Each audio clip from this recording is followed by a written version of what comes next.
Hi అండి, అందరికీ నమస్కారం. Welcome back to my channel. ఈరోజు వీడియోలో రోటీస్లోకి మరియు రైస్లో కూడా ఎంతో టేస్టీగా కమ్మగా ఉండే క్యాప్సికమ్ కర్రీ ఎలా తయారు చేసుకోవాలో ఈ వీడియోలో చూసేద్దాం.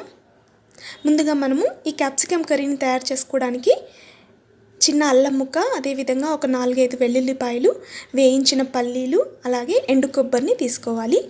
సో తర్వాత ఇప్పుడు ఒక చిన్న మిక్సీ జార్ తీసుకొని అందులో మనం వేయించి పెట్టుకున్న పల్లీలు, అదేవిధంగా ఎండు కొబ్బరి, అల్లం వెల్లిగడ్డ పీసెస్, 1 స్పూన్ దాకా కారం వేసుకోవాలి.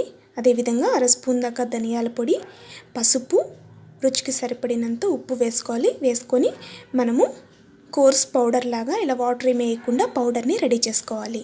ఈ పౌడర్ని మనము ఈ క్యాప్సికమ్ కర్రీలో యూస్ చేస్తున్నాము. చాలా టేస్టీగా ఉంటుంది ఈ పౌడర్ వేయడం వల్ల. ఇప్పుడు ఇంకొక కడాయి పెట్టుకొని అందులో 2 నుంచి 3 స్పూన్ల ఆయిల్ వేసుకోవాలి. తర్వాత అందులోకి జీలకర్ర, ఆవాలు, శనగపప్పు వేసుకొని మనము వీటిని ఫ్రై చేసుకోవాలి. ఈ ఫ్రై చేసుకున్న తర్వాత సన్నగా కట్ చేసి పెట్టుకున్న ఉల్లిపాయలు, అదేవిధంగా కరివేపాకుని యాడ్ చేసుకోవాలి. వీటిని మనము ఈ ఆయిల్లో బాగా ఫ్రై చేసుకోవాలి.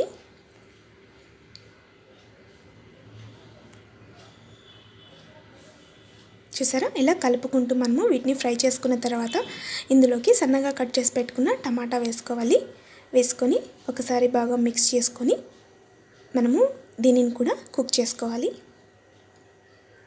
ఇప్పుడు ఇందులోకి మనం ఆల్రెడీ మిక్సీ పట్టుకున్న పౌడర్ని యాడ్ చేసుకోవాలి.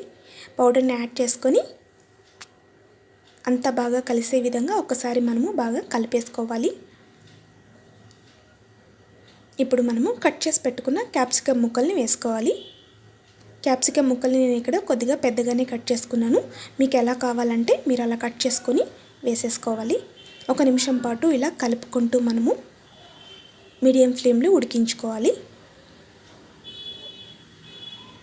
చూసారా, అడుగంటకుండా మనము అటు ఇటు తిప్పుకుంటూ కలుపుకోవాలి. ఇప్పుడు ఇందులోకి ఒక 1/2 గ్లాస్ దాకా నేను వాటర్ని యాడ్ చేస్తున్నాను. మీకు గ్రేవీగా కావాలంటే కొద్దిగా వాటర్ని ఎక్కువ యాడ్ చేసుకోండి, లేదా ఫ్రై లాగా కావాలంటే ఇలా 1/2 గ్లాస్ వాటర్ వేసుకుంటే సరిపోతుంది.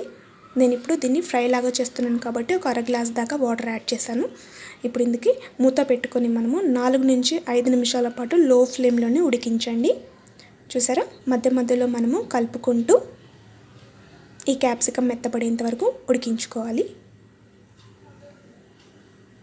చూసారా, ఆల్మోస్ట్ క్యాప్సికమ్ అనేది ఉడుకుతుంది. ఇప్పుడు ఫైనల్గా మనము సన్నగా కట్ చేసి పెట్టుకున్న కొత్తిమీరను వేసుకోవాలి. కొత్తిమీరను వేసుకొని ఒకసారి అంతా కలిసే విధంగా కలిపేసుకోవాలి. కలిపేసుకొని స్టవ్ ఆఫ్ చేసుకొని సర్వింగ్ బౌల్లోకి తీసుకోవడమే. అంతేనండి, ఎంతో సింపుల్గా మరియు కొద్దిగా వెరైటీగా కూడా ఉంది కదా. సో ఈ రెసిపీ మీకు కూడా నచ్చినట్టయితే మీరు కూడా ఈ రెసిపీని ట్రై చేసి మీ ఫ్యామిలీ మెంబర్స్తో ఎంజాయ్ చేయండి. Thanks for watching. Bye, take care.